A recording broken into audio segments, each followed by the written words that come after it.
Okay, we're going live. How's the sound? Okay, that's good. I hope we haven't lost everybody. We probably have, but anyway, there we go. Let me just move that over there. All right. Okay, so sorry about that, everybody. We are live now, and we had audio issues, but we're back, and I'm hoping that you guys can join us. So somebody has, which is good. But anyway, even if you can't, if you're not live, welcome everybody who is live. Great to have you here, and to everybody who's watching the replay. This is a regenerative discussion with Martin, and we thought that it would be, well, actually, I thought it would be a good idea to have interactions with people live so that we can answer some of the questions while Martin and I are just sort of discussing certain things. So we've got a few topics to discuss. Okay, how are you, Martin? Very well, thank you, Tamsin. Very well. Good. Is this your first live? On YouTube, yes. Done a couple of quick ones on Facebook before. Okay, all right. So should we just get into having a conversation?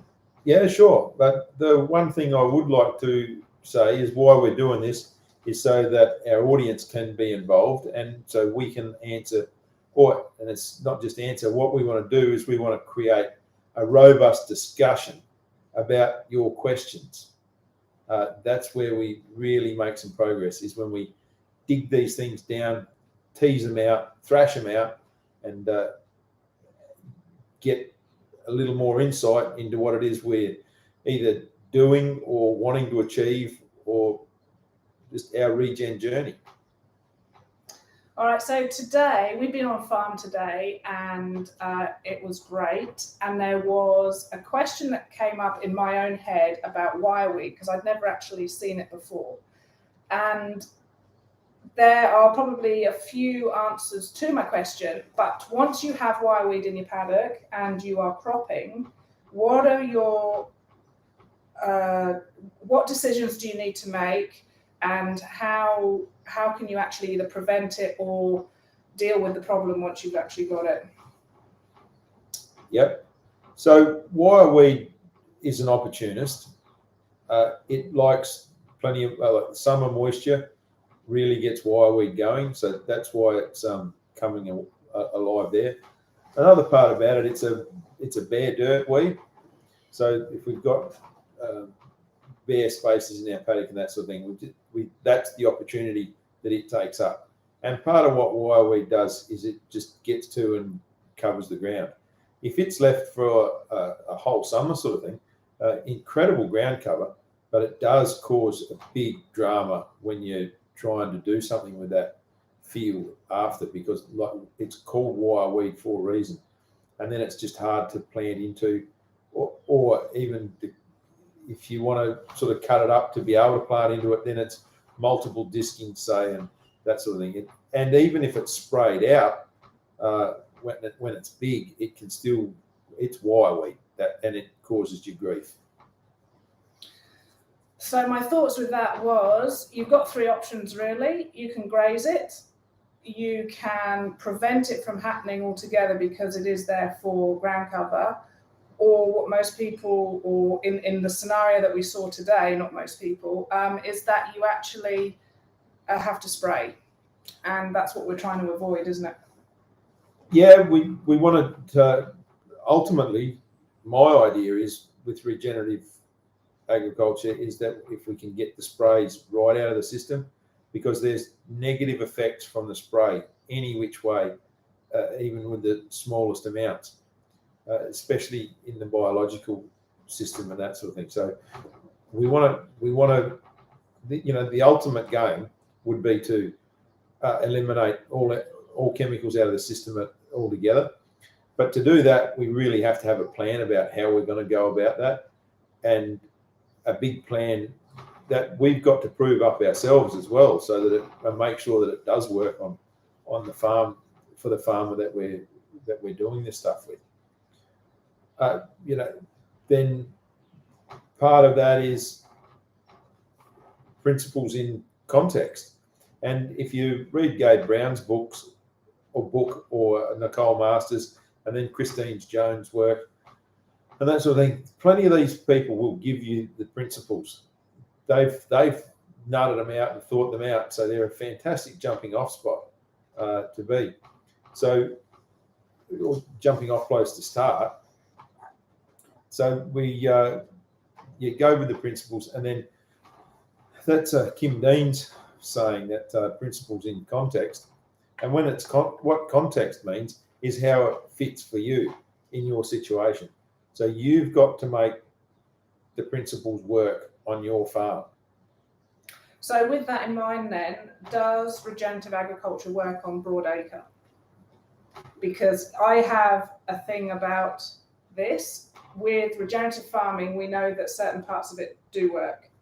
But is it the actual farming system that needs to change to fit regenerative farming rather than regenerative farming fitting? Oh, yeah, I like that. That's pretty cool. Because everyone's trying to take an old system and trick it up and make it regenerative, whereas really, like lots and lots of our old system don't tick the boxes and don't pass the principles tick in the box. And so those are the sort of things that we've got to leave behind. And then we've got to have a whole new thinking about when we leave the things we leave behind, they're behind us. And the new thing, the things we need to do, we've got to find out what it is that they are that we need to do and start testing them and doing our monitoring and working out that they work for us. Yeah, thank you, Justin, for asking that, because that kind of leads on to adjusting livestock. And I'm completely topsy-turvy to what I think is actually happening now. So my belief is that if you've got a walking, munching and fertilizing animal, why doesn't the farmer pay for that? Why has it got to be adjusted and pay, and the person who has the livestock have to pay the farmer? Because again, that's the old system, isn't it? Yeah. That's cool. I see where you're coming from there, and like the things like we've been talking about in the last little bit, and it's with kids and all sorts of things, that old habits die hard. And that's the way we've looked at it, is that if you put your livestock on somebody's place, they pay. You pay them to have your livestock there. Whereas in this, what you're talking about is that in a lot of cases, the livestock are giving you an ecological advantage, and you're not having to do the work that the livestock do. Because when you take the livestock out of the system, then all of a sudden you have to do the work the livestock does. So that's trampling crop down, roller crimpers, say, and then you have to put the biological inoculant out there that the livestock do, and that's sort of one mouthful for in, same amount out, turned into a biological inoculant. So then then you have to be applying worm juice or other biologicals and things like that to make up the short, what the animal does. And then the other thing is, while the animal's doing all of this sort of stuff, he's productive, and when you're doing it on your own farm, then and it's your animal, well, you get the production from the animal, and you can cash that out one way or another. But that could well be an option for some guys that are strictly broadacre or something, is to pay. That would entice a livestock owner, is to pay them.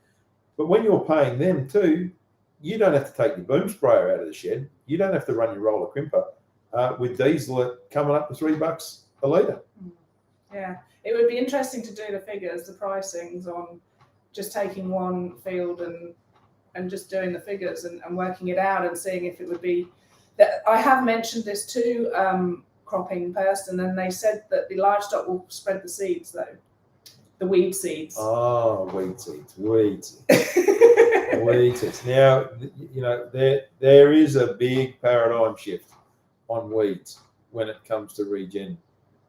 But is that true? Do livestock spread weed seeds? Okay. If a seed goes in an animal's mouth and doesn't get digested or whatever and passes out the back, well, then it's in a little fertilizer ball, and yes, they can spread seeds. As well as that, some people go putting like some hard seeded seeds and things like that, like some of the good legumes are hard seeded. They put them in their lick containers with their mineral lick and that sort of thing. The sheep or cattle eat that lick, spread that seed out, and like I said, put it out in the past in amongst the landscape with a good dollop of fertilizer. So yeah, weeds can get distributed. Seeds get distributed by livestock. But yeah, in that thinking though, then if you're using livestock, you're actually changing the soil condition. So the weeds, in theory, are less likely to germinate. Oh. So it's it is beneficial to have the livestock in the system. Yeah. That's right, Tamsin. And you have to work out what the advantages are, and when they all weigh up and make more advantages, and that you can cope with them, and you can make your planning happen around them, and that you've got the infrastructure to do them. Like the particular farm we were there today, really big paddocks, and sort of only one watering point in each paddock, and so even grazing is pretty hard to do in that situation. So you've got to have infrastructure in place to be able to do this sort of the good grazing, and you've got to have a plan about how you go with the grazing. And with all of this, it's putting all this stuff together, and there's so many different things to consider. And just back to the weeds, how long have we been fighting this war on weeds? Forever. Written in the Bible about weeds. So depending on where you're up to, that's a couple of thousand years. And we've been fighting it harder and harder and harder. More dollars, more chemical, bigger tractors, more diesel, all that sort of thing. And where are we up to with weeds? Have we gotten over them? Are we any closer to winning the war? So we're just band-aiding. We're not actually just getting to the cause. It's probably worse than band-aiding, because at least a band-aid helps. Right? What you're doing, spraying weeds and cultivating weeds, is banging your head against the wall. So what's the alternative then? You want to grow a crop that you don't want to have these weeds in it. And so what do you do? Oh, right. So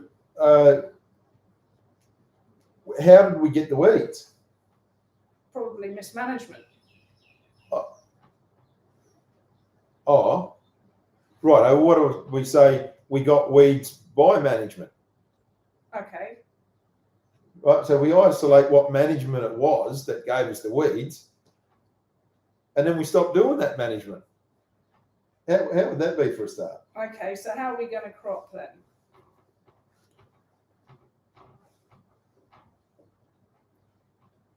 Well, what about if we just identify some of the things that gave us the weeds, and then there's plenty of examples all over the world, America, the US, Canada, Australia. We've taken some of these fantastic, what were diverse mixed species grasslands, and we sailed in there with a plough, ploughed them up, and planted monoculture crops on them. Anyway, that all went well in the beginning. We kept doing that, and because the country had a bit of resilience or whatever, it was able to cope with it. But then, in the end, it didn't cope very well with it. And like in the case of the US, had the dirty 30s and the dust storms and that sort of thing. You know, like I've seen some things on that, and the amount of America that blew into other parts of the world is just off the chart, crazy. So ploughing. So the things that like land degradation is when our land gets degraded, that's when the weeds come in to fix up, because they were there first and they succession. And you have to understand plant succession with this is that as you're moving it forward. So what we've done is we've taken it all backwards. And as we're going backwards, we lose our good species and our weedy species come in. So the things that are overgrazing is big, has that effect. Overcultivation has that effect. Bare ground, any which way. And then, you know, like nowadays we can wipe out everything in a paddock with a one dose of Roundup, pretty cheap. You know, we just created an ecological disaster. Well, I was going to say ecological disaster, but what I mean there is we created a wipeout.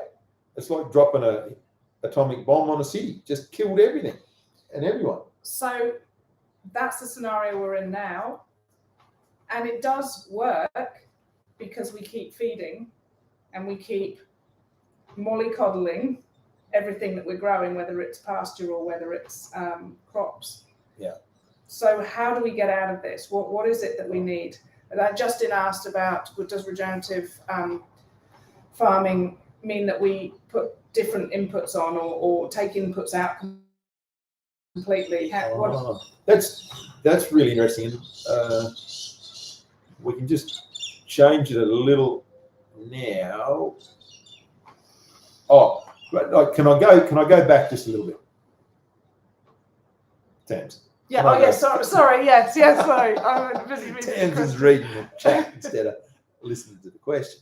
Right. We'll just go back a little bit, and that's about these soils I was talking about before, where the early pioneers went and ploughed them up and successfully grew some crops. And they were good soils. You know, we've got some fantastic soils in Australia, Liverpool Plains, up there around Dalby, and you know, even out from Moree, limited rainfall and that sort of thing, and then even just north here at Walgett, had some pretty good soils when they first ever went out there. Now, how did those soils get there? Right? It was the plants. Plants build soil. So it was the plants and the way that they were managed prior to that.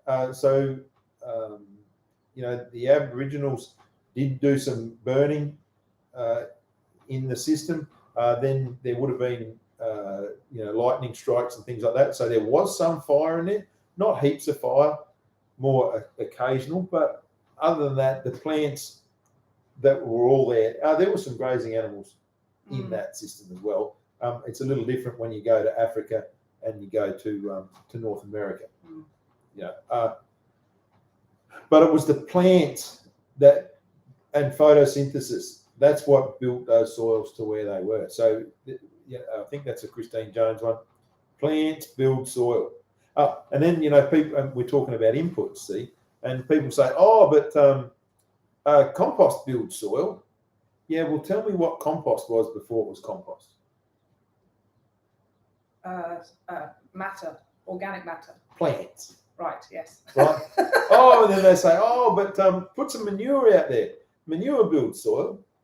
Well, guess what? What was the manure before it was manure? It was plants, maybe grass. And maybe if you put some dog shit out there, that was cow before it was that. So, and that was grass before that. So, you know, all this soil building comes from plants. So you know, this is why when we live in this kill program that we are with modern agriculture, how are we ever going to build soil when we killing stuff all the time, when it's growing plants that build soil? Right. Can you see that from there? No, I can't. Okay, good. But then the question was about inputs. Now, and that was a really good one that came up with we talked about earlier with what Shane did out there today with his farming on contour. Now, we had quite a fantastic result with limited, like way reduced soil erosion. And the thing is that happened there is that we didn't do a whole lot extra than what we were going to do anyway, in that the only money that was spent there was with Ray marking out the contours with his laser equipment. And then we ripped the line on it. And then some of those ones, Shane had done one pass with a grader on those lines just to give them some visibility. But we definitely saw where that water was being slowed down and stopped and had the velocity taken out of it and then was being spread and then it started again. So we reduce erosion when we take the velocity off the water. Yeah. And we take the concentration out of it. So it's not concentrated, spread it out. So you're thinking of an input then as being on contour is an input. Yeah, but the thing is that's a one-off ever to get it laser leveled. Not laser, no, don't get me wrong, it wasn't laser level. It was marked out with a laser level so that we had the contours there. So that was a one-off. And then we marked them in with the GPS. When we marked them in with the GPS, we saved that line. So we've got that line forever. So it's a one-off cost. So that gets cheaper and cheaper and cheaper every year that we use it. Yeah. Right. And it wasn't, there wasn't $1,000 for the day's work to mark out, a fair amount of area. And then we were going to plant it anyway, so that machine was going to go across the country. So we're just sending it across the country in an organised fashion that's on contour, and we've had an amazing result. So sometimes there's some stuff that we can do with regenerative agriculture that can have a profound impact, but doesn't necessarily have to cost us a lot of money. Yeah. So you are categorising that kind of as an input then? Yeah, it is an input. It is an input. As in you've inputted money for that. Yeah. Okay. And so but it's there for the long term, and it's ticking the regenerative box. Yeah. If we're holding more water up on the land because we build a little dam with every time that we tow through the ground with our planting operation or whatever, we're holding more water up in the landscape. That's ticking the box, and we haven't got the water being able to concentrate and do the erosion. So there's another tick in the box. So we're all pushing along in the right direction. So this kind of leads to the next question. Thank you, Soil Restoration Farming. About why is it that people get stuck? Why can't they actually work more with nature when it comes to farming? What do you think is a bit of a glitch in the system there? Oh, it's all got to do with up here. What's Charlie Massey's call it? The real estate between your ears. Yeah, for sure. You've got to have a reason why you want to roll out regenerative farming on your farm, and then that quite often gets back to what it is that you want, like your principles and your values, and how you. That's a Alan Savory one. I love that one. I was listening to. Well, actually, it was right. When I pointed those silos out to you, and I said I'd clean grain over there where it was going to be swampy. Yeah. I was standing under a tree. I could take you to that tree, and I was listening to this Alan Savory podcast, and he said he asked the question, how do you want this farm to look in next year, right? And he said, and what about in 5 years? What about 10 years? And I'm thinking, man, he's getting out there a bit. And then he says, 50 years? And then he says, 100 years? And I'm thinking, wow, this bloke is looking. And then he says, 200 years. And that was pretty profound for me because, one of the things that I've said to my guys is we need to be looking out further. And if you're only looking for next year, this stuff that I'm talking about with you tonight, I'm of no help to you. Right? You're better off staying with the guy down at Landmark and let him sell you the Roundup and the MAP and then the in-crop sprays and the herbicides and then the fungicides to rescue your failing crop, and give your money to him. So what was it we were talking about? It was yesterday, and it was this morning, about having land that, say, a 9 or a 10, or coming from a 0, because that was actually really quite a good conversation, because that's to do with the quality and how much input you have to give it. Yeah, that's my little story there. It's about land use and the land, matching your crop to your land and its ability to produce that crop. And then, so just say we're calling it's between your land,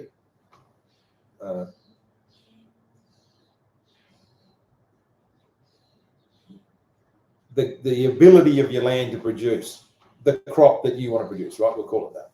So its ability to produce it is somewhere between 0 and 10, right? And what a 0 is what they do in modern agriculture. No, in horticulture, in the glass houses, and hydroponics, right? So they take some vermiculite, and if you take that vermiculite and plant a tomato seed in it and just put some water in it, that tomato seed will grow and then it'll die. But it'll germinate and die because there's nothing in the vermiculite.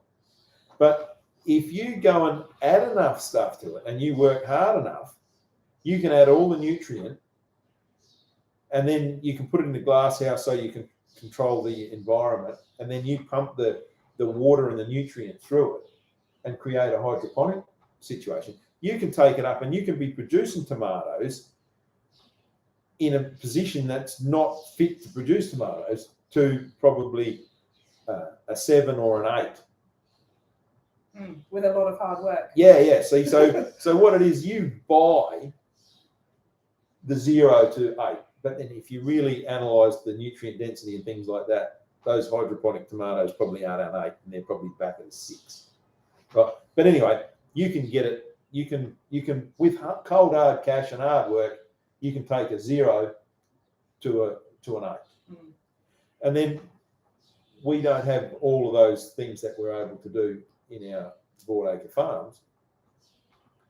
But so sometimes we might only have our paddock at a 5 or a 6, but with some inputs with fertilizer and then for nutrient and then keeping the weeds out of it with herbicide, and then rescuing from disease with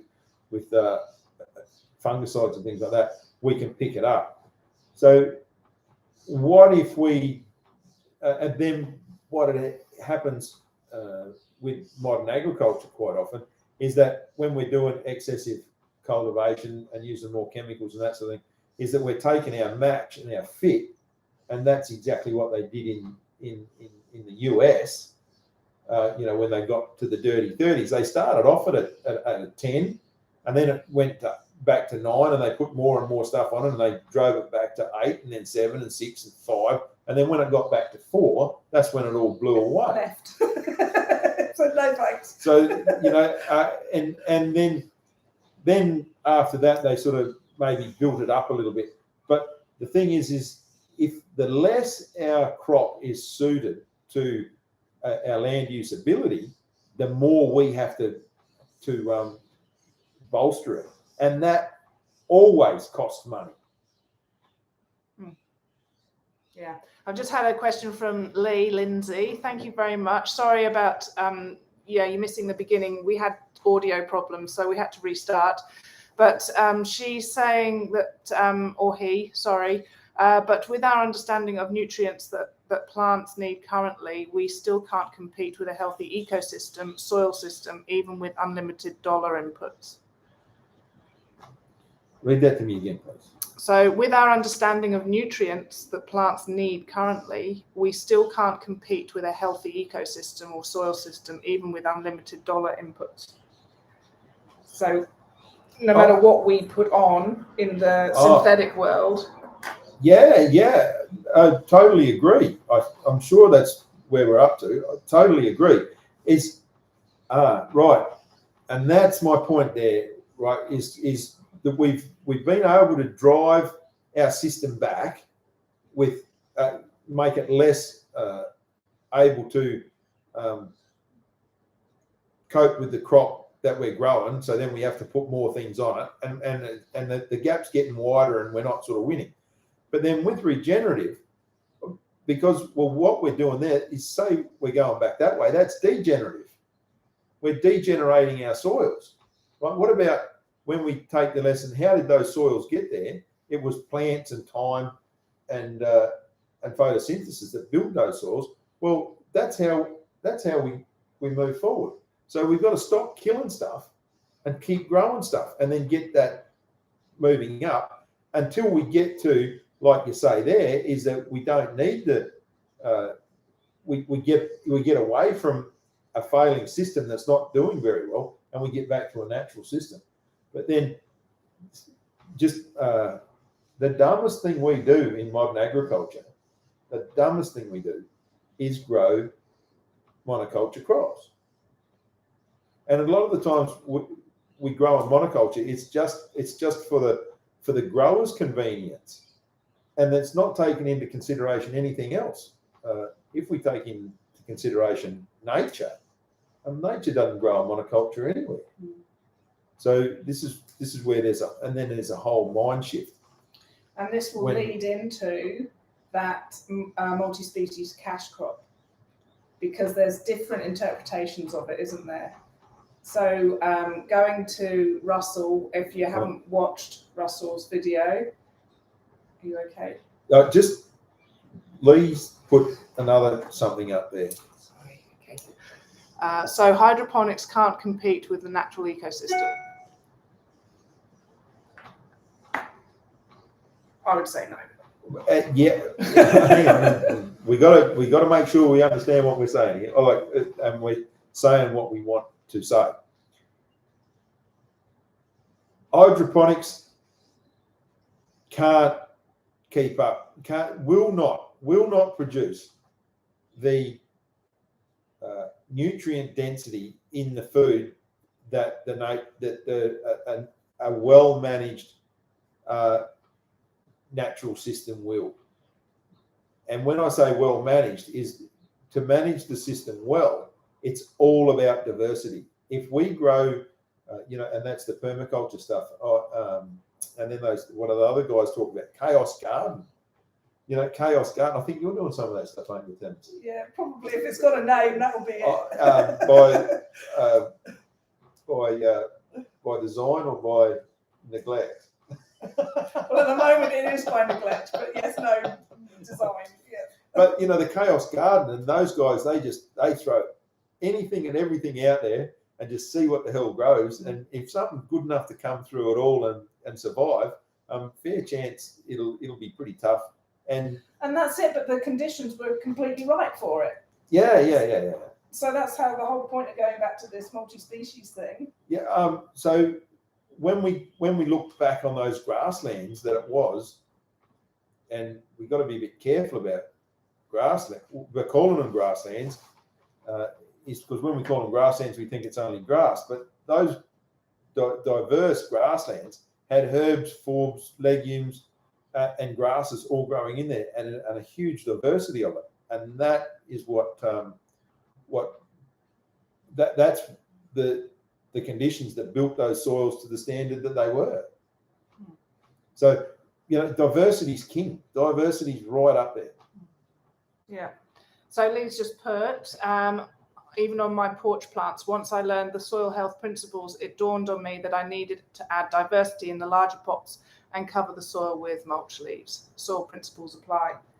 Yeah, I'm really bad at growing pot plants for that reason, because if you add a synthetic fertilizer, you can keep them alive, definitely. But that's pretty well all you're doing, really, isn't it? Yeah, diversity is the king here all the time. Diversity, and and what we're splendidly. Yeah, you still do have to manage it and look after them, though. Definitely. Oh, for sure. And there'll be inputs as well, because that's what I have to do. Okay, so being green permaculture. Hello, that would be Natasha. Could the diversity be underground even if you can't see it above the ground? Oh, yeah,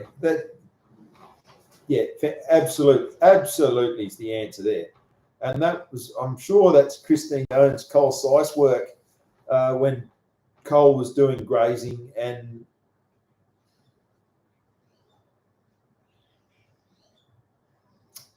what he called pasture cropping. And in the early days with his pasture cropping, that wasn't mixed species. So he does mixed species pasture crop now. But in those times, he was just growing a one variety across his pastures. But they had more diversity coming out, so it gave them a quantity and the diversity of spiders that were in the system. So it was very tangible to say that they absolutely increased the insect population, everything, but exactly the same thing happens under the soil.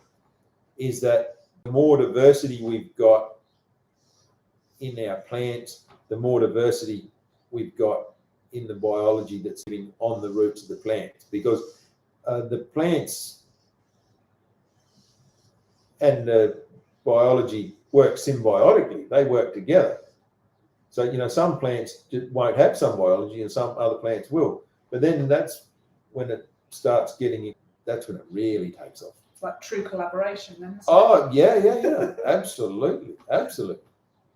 So can we get onto this cash crops now? Or the cash crop in a multi-species? How does that all work? How are we going to get our heads around this? How are cropping farmers going to get a cash crop? Because I actually want them to just harvest. So it's just also, what if we unpack a little bit about how some things go? And the first time multi-species sort of turns up, and the one is multi-species cover crops. So these guys are growing multi-species cover crops and doing what we were talking about before. Plants build soil, so they do that to build the soil, and then they terminate the multi-species one way or another, and quite often that is with herbicide. So then we start, we drive the system back because we have that kill coming into the system, and then they're planting their monoculture crops, and then our monoculture crop, depending on how good a fit it is for the country and how well the season fits that particular crop. So just go back a little bit. So sometimes the crop fit might not be the fit for the paddock. See, in a multi-species, you can tell, can't you? Because you know which ones it's suitable for. It might be that the brassicas do really well. Yeah, for sure. Whereas in a monoculture, you have no idea, do you? Because it's mono. Yeah, and then a certain ratio and things like that. So sometimes the year doesn't fit one particular variety or one particular species that you're growing in there, and yet and it might be more suitable to another one.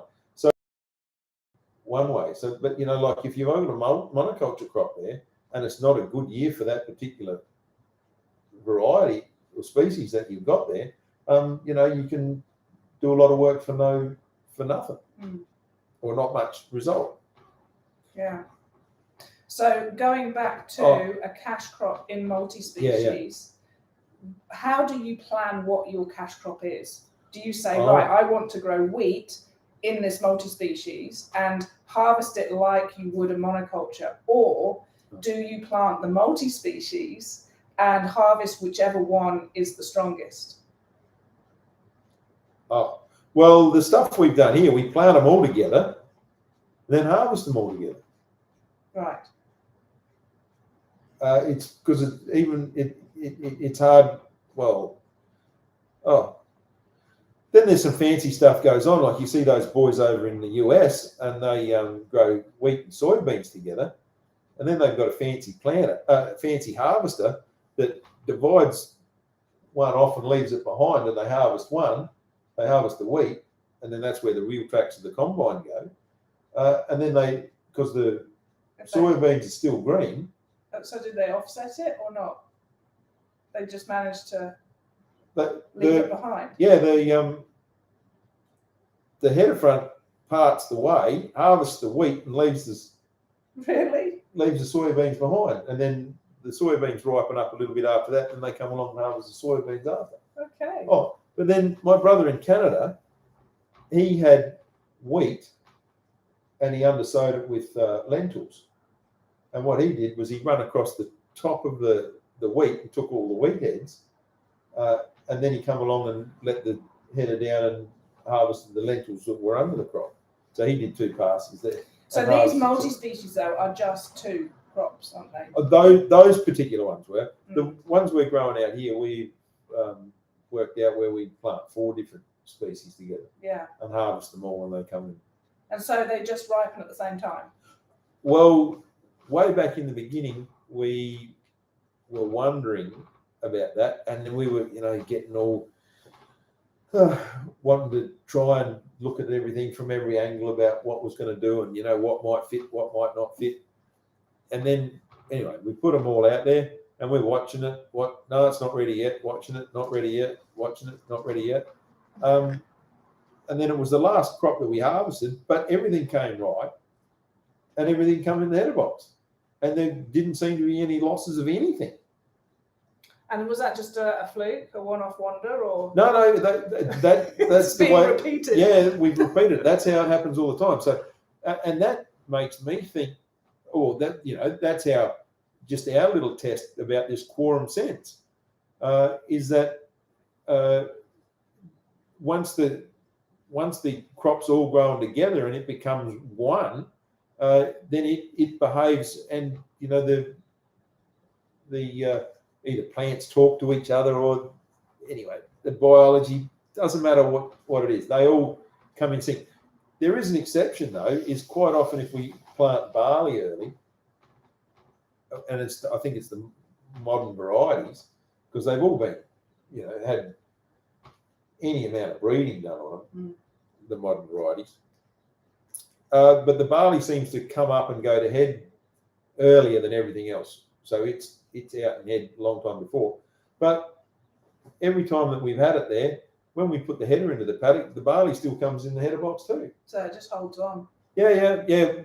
Barley's quite often a lot shorter. Right.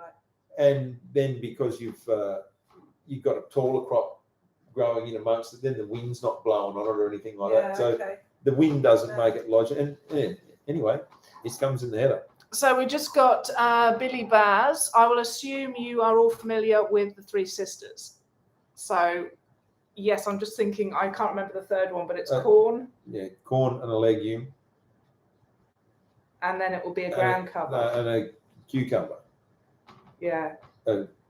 Let us know if we've got that one right.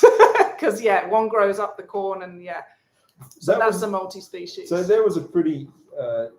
and this is why observation is such a must with this sort of stuff. Is if you put together some half-assed idea and you run out and put it out in the paddock, you've got to go and check and make sure what it was about your idea that worked, what it was that didn't work, and the things that you might do different for next time.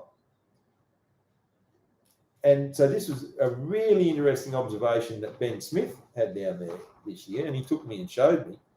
So he had sorghum and corn growing in a cover crop, along with oats and vetch. And it was tillage radish. They were in it too. I think I've got them, most of them covered there. But the very interesting thing is that the vetch grew up on everything except the corn. There was not one corn plant had vetch wrapped around it. Wow. Is vetch a legume? Yeah, vetch is a legume. Mm. Oh, and just on that one too, is Ben went and showed me a paddock earlier this year, and we drove past it and he said, "What the hell's going on here, Martin? That crop out there just is not doing." And looking out there, it was terrible. Like, it was yellow. It was mixed species. Mm. It was yellow. There was everything seemed to be stunted. And he said, "What's going on here?" And I said, "Oh, maybe it's had different management to the other paddock over there that's right next door." No, he said, no, basically been the same management all the time. So it could have been down to one thing, or something like it was cultivated wet one year. That could, but we don't know what the thing was. Anyway, this crop was behaving differently and it looked sickly. Anyway, a couple of months later, Ben sent me this photo and he said, "Check this out." And the vetch had got up and going. Nothing else seemed to fire very well, but this vetch got up and going, and it was up to the bull bar on his ute. So had he not put that vetch in that paddock that year, it would have stayed a sickly crop. Yeah. But that paddock worked for that vetch. So all the ducks lined up and poof. The vetch didn't boost anything else. That was the survivor. That was the survivor, and then conditions were just better for the vetch than it was for the other crop. So the vetch did the best. Okay, so Lee has put corn, bean, squash for the Three Sisters. I think you can use other things, but as long as you stay within those families. There was a question about how do you move from multi-species cover crop to a multi-species cash crop without killing in between? Oh, yeah. So this is one of the... Good question, by the way. one of the ideas I've talked through with my guys, and we're sort of reckon we've got a reasonable handle on it, and it's got to do with the no kill. And that's the Bruce Maynard principle.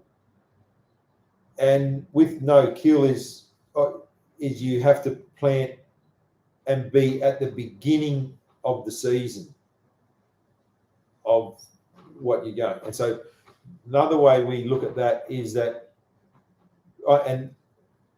this is for Nyngan, where we are here, central west New South Wales. And it's going to be a little bit different for you depending on where you are. But basically, we have a winter season and a summer season. So especially our weeds, our winter weeds don't carry on into our summer, and our summer weeds don't carry on into the winter. So they grow in their season that suits them, and then they finish and die off. But also, you're not planting winter multi-species into summer multi-species here, though, are you? No. We've had a go at... Our biggest success has been with our winter multi-species. And we've had some success, but then that sort of ties in with our most successful crops that we grow here are winter crops.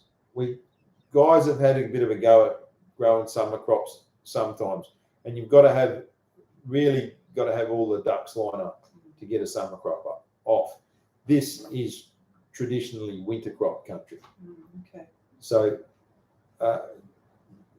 we've had a go at some different summer mixes with varying success. So once you've harvested, then what do you do with the paddock then to prepare for the next cash crop? Well, whether it's a multi-species or a monoculture, how do you do that without killing? Is it possible, or is the only way like grazing? I just keep planting on top of. So, if you grow a mixed species cash crop this year, why can't you grow another mixed species cash crop on it next year? Mm. And then so just there, this is just a little test for numbers, right? What if we grew a 5-way multi-species mix this year, right? And then we grew another 5 different varieties, right? Mix the next year. And then we grew another 5-way mix was different varieties the year after, right? All of a sudden, this is where the numbers are cool. All of a sudden, we've got a 15 crop rotation in 3 years. Yeah. You know, you still have to apply inputs though, don't you? Well, that's that bit. The inputs are the bit that matches your land usability to what you want to produce. Right. So you have to put that extra bit in. Right.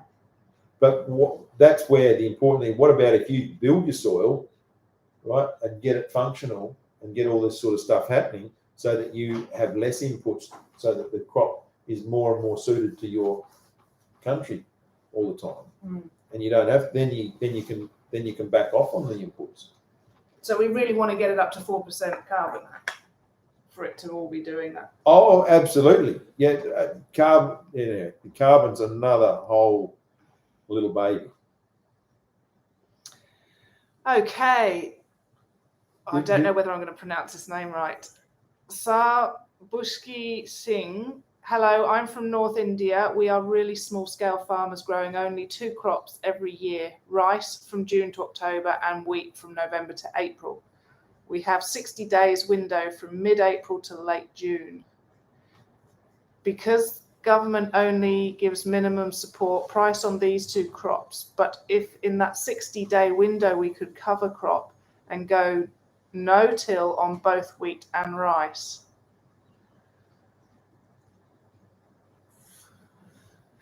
Yeah. So that's pretty flat out though, isn't it? With only having 2 months to grow a cover crop. Yeah.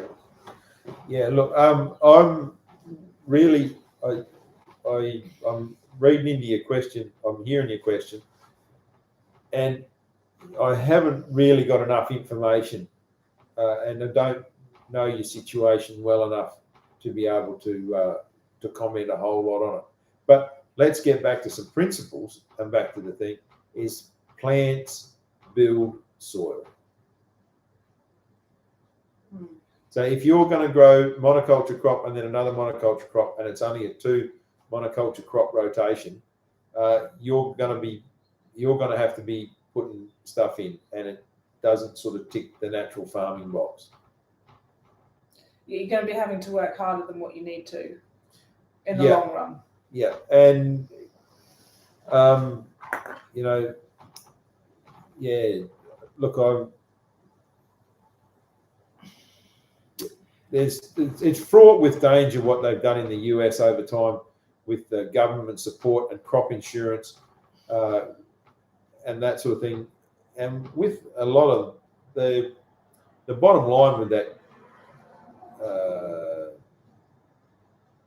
minimum payment stuff and that sort of thing is that people then grow those commodities, and then when they grow them, then they're oversupplied, and any market that's oversupplied, the arse always falls out of the price.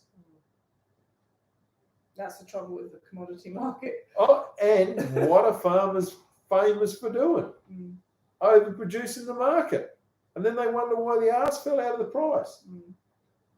You know, that's why part of, like, any of these guys that made it in regen end up doing something either somewhat different or completely different to what the status quo producers are doing. And the best, the guys that really make the miles are the guys that get fully integrated and then start having a story and marketing their produce direct to their customers. Yeah, Lee came back with a good answer though. From a grass rice to a grass wheat, you could add in peas or beans for the added nitrogen for the grasses. Some beans or peas ripen in 90 days, and with some broadleaf herbs for carbon sequestration. So yes, it all depends, like we were just saying, about the whole market side of things. Yeah. If you're being forced to grow rice and wheat, then you're a bit stuck. But if you can just sort of branch out a little bit, and maybe get a group of you farmers together to discuss this. So the chap from India, if you have a look back on Farming Revolution, and there's a video that I did there from Gravesend, and that explained the mixed species cash crops fairly well there too. So my answer there would, that was a good suggestion that came there, is about growing a legume in with your wheat. But where you're growing the wheat crop, that's where my answer there is to grow a mixed species crop and then harvest it all together. And I'm not sure of your equipment over there, but like I've got equipment here where when we grade our mixed species crops apart, and we're getting them, way better than about 96% split on all the different things that we're grading, if we grow varieties that are gradable apart. So like we go for a big, a medium, a long, and a small, and we can grade them all up. The answer though is really about what your circumstances are, what you can grow, what your soil's like. It's just not one answer for that. You just have to just have a play around and work it out really. But if you do grow a multi-species with all the different families, and one does better, like for example, you were saying the vetch just took off, that was the one that was best suited.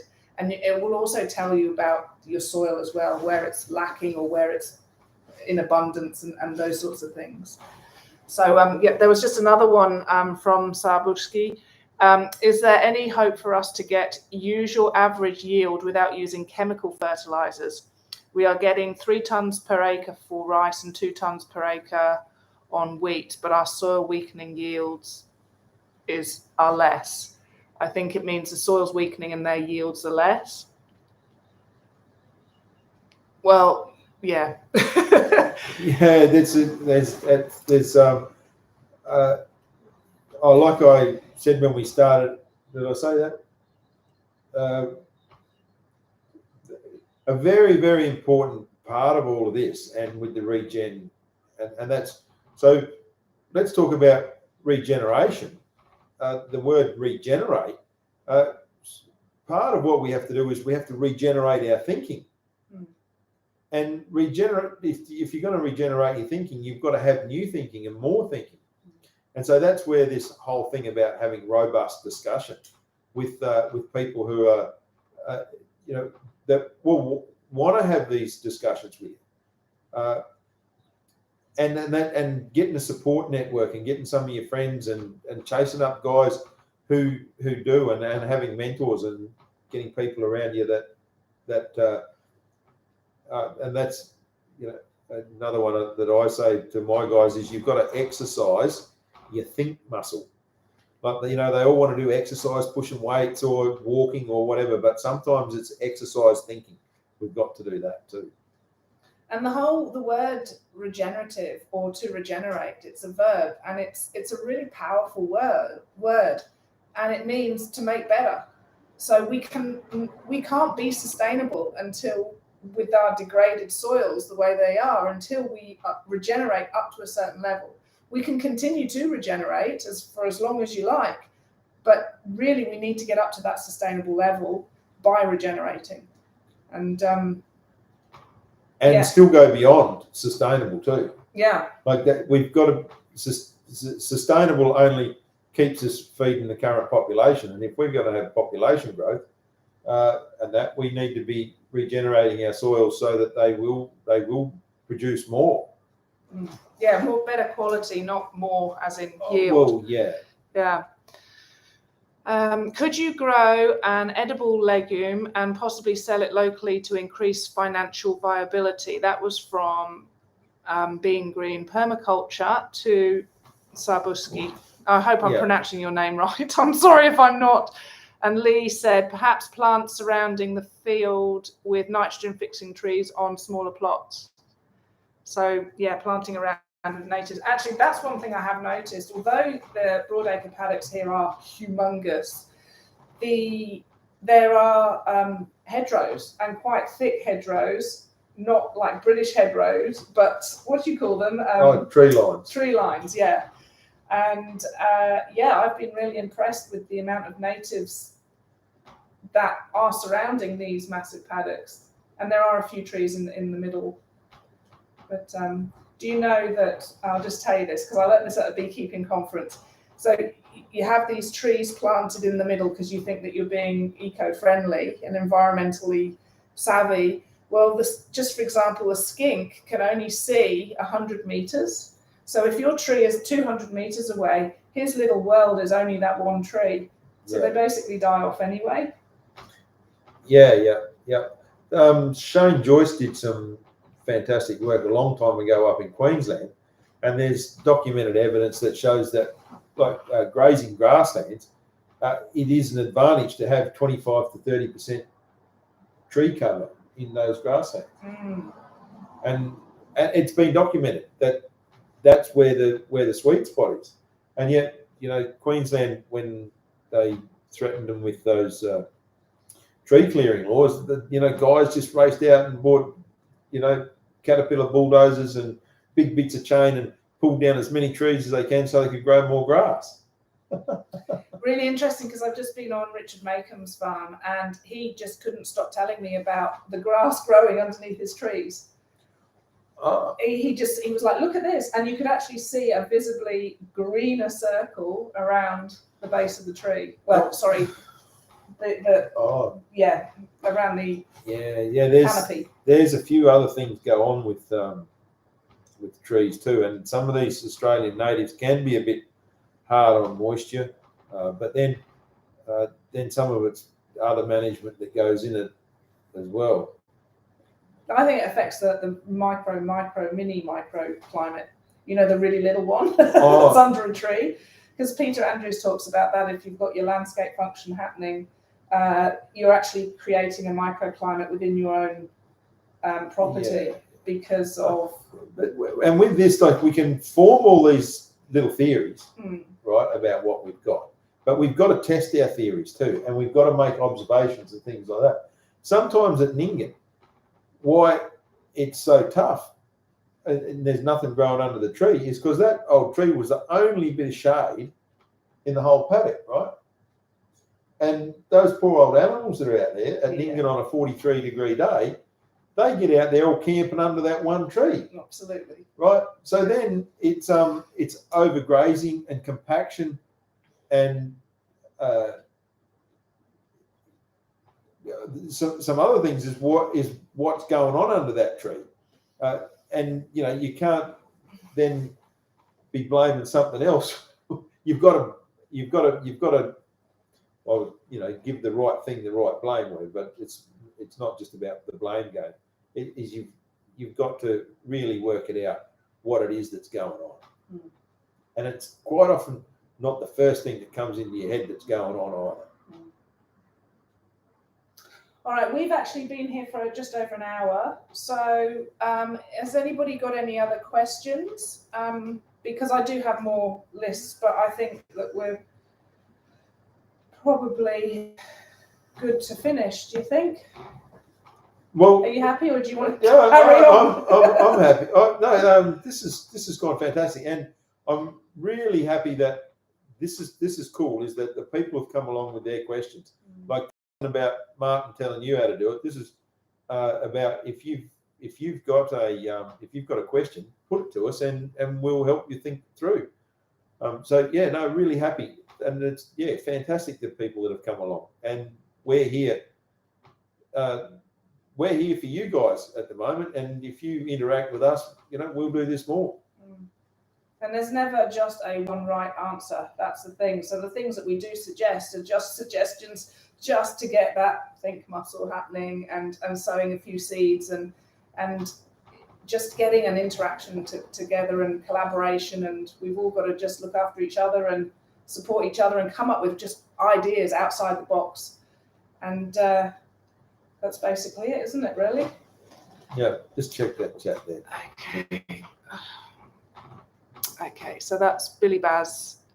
Another suggestion, look at Johnson Sioux composting and extract, major advances in this approach to plant production. So yeah, that was rather than the synthetics. And that's very valid. Is there are alternatives to our artificial ferts and synthetic ferts. With my guys here, and you can still have inputs, right? But have them more natural. So with just rock dusts and composts, and then eat liquid biologicals and things like that. So there are alternatives to your artificial ferts. If it's just yield that you're looking about, sometimes, back to the hydroponics situation, those guys get fantastic yields out of and only using artificial ferts and water, right? So that's doable. And if people want to buy if they're able to sell their produce through Coles and Woolies as that, well then they could absolutely well be running a profitable model. But when we talk about ecological outcomes, they're not building any soil. No. And they're not bolstering any diversity. And how good's the quality of the mineral content? Yeah, well, that's questionable too. So yeah, chemistry, biology, with the whole fertilizing side of things, because the chemistry might be there in the soil, you just haven't got the biology to marry them up, and the plants as well. All of that has this linked effect. But do you see, let me know if I got this right, but the observation is there that you're putting on the artificial ferts, but you're not moving forward, you're going backwards. So how long are you going to be able to keep slipping down that slippery slope until you've slipped off the edge? That's why she's on here listening to you. So keep listening, learning. There's plenty of stuff on YouTube channels, and there's good books. Gabe Brown, Nicole Masters. It's all doable. Absolutely, stay with the program. Be regenerative. Play on. But definitely get a group of people together in your area, because it really does help nut things out, talking to each other. Okay, I think that's everybody done with the questions. Okay, you all good? Yeah. Thanks very much for. I love talking this stuff. I really do. I talk to, and just. The interaction's been fantastic. Really good interaction. Yeah, thank you very much. Especially for our first live, because we were sort of a little bit nervous to start with. And then, of course, the audio got all broken up. And so, anyway, we pushed through and we restarted. And it's been great. Thank you so much for joining. Farming Revolution YouTube channel is always available for everybody to look at. Email me if you need anything. And the Regenerative Business Directory for those in Australia, it will be out soon. And yes, have a good night. Thank you for listening. Thank you very much. Good night.